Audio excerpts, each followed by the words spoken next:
Вот Алмата, плавающий город. Нахрена они вот эти бордюры построили?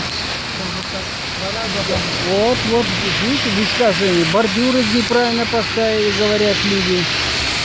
Вот, корабли, машины корабли называются.